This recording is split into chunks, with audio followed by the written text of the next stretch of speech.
024 023. Perkenalkan, nama saya Rahma Kirana, NIM 12 2024 010. Baiklah, di sini kami akan menjelaskan 25 alat ucap manusia, yaitu yang pertama terdapat paru-paru yang terletak di bagian sini. Paru-paru berfungsi menghasilkan udara sebagai sumber tenaga dalam berbicara. Udara dari paru-paru mendorong pita suara untuk menghasilkan suara. Yang kedua terdapat diafragma yang terletak di bagian sini, yang berfungsi mengatur tekanan udara dalam paru-paru saat berbicara.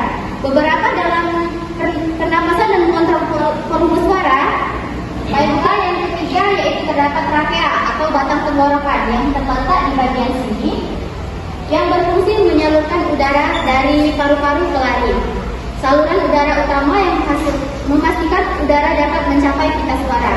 Dan yang keempat yaitu terdapat laring, yaitu kotak suara yang terletak di bagian sini, bisa dilihat ya teman-teman, yang berfungsi menghasilkan suara melalui getaran pita suara, berisi pita suara yang bergetar saat udara melewatinya untuk menghasilkan bunyi. Yaitu yang selanjutnya yang kelima, terdapat pita suara yang terletak di bagian sini, bisa dilihat semuanya ya, berfungsi menghasilkan nada suara melalui getaran.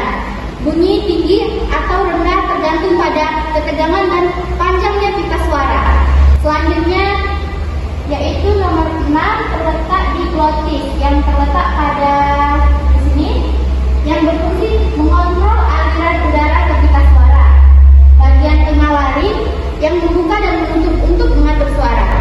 Baik, terima kasih. Selanjutnya yang akan dilanjutkan oleh saudari Yeni, saya persilakan.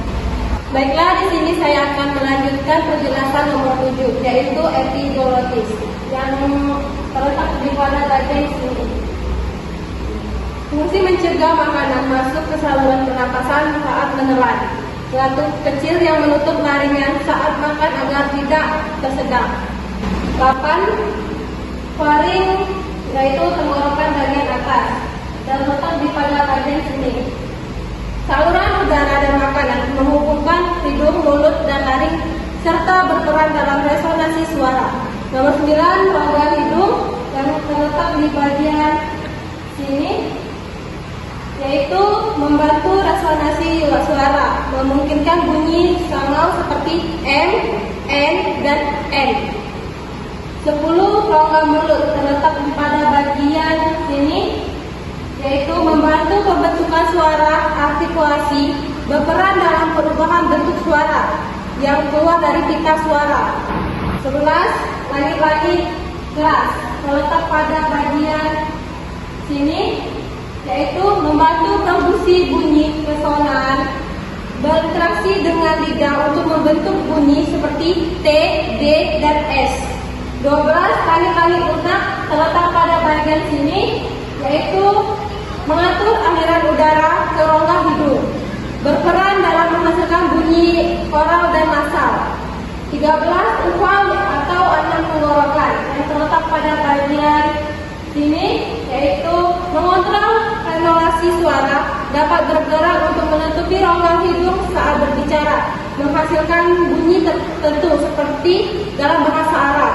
14. Lidah, yaitu terletak pada bagian sini, yaitu membantu artikulasi berbagai bunyi, bagian utama dalam pembentukan bunyi vokal dan konsonan.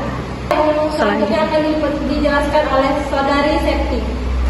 Baiklah, di sini saya akan menjelaskan penjelasan berikutnya, yaitu nomor 15, ujung lidah atau apek fibul yang terletak pada bagian sini.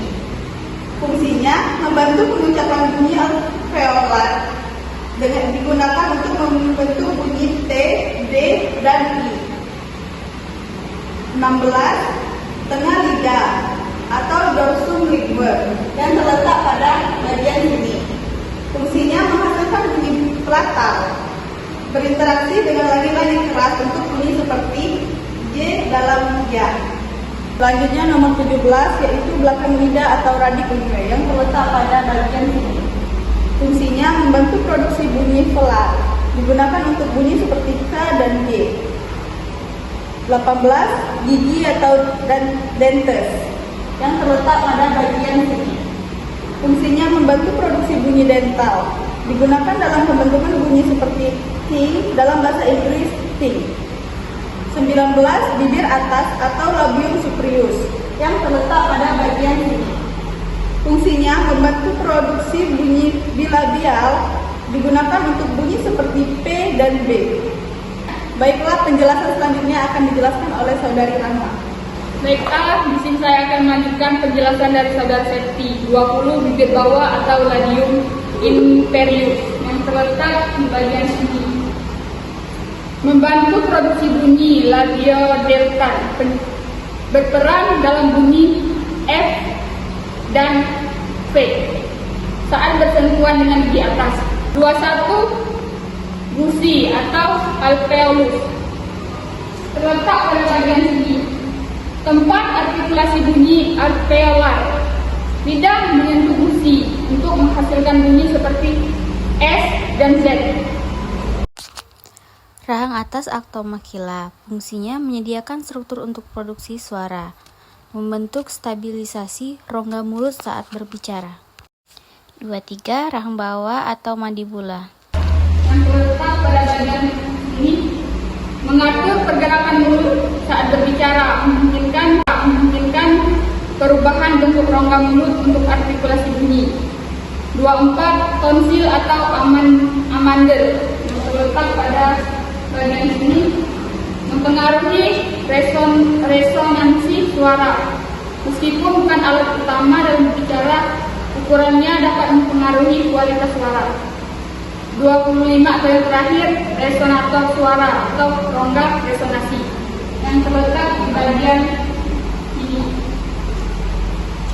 memperkuat dan merubah kualitas suara. Terdiri dari rongga hidung, mulut, dan paring yang mempengaruhi warna suara. Baiklah, selesai sudah penyampaian dari kami tentang 25 alat ucap manusia. Kami akhiri. Wassalam.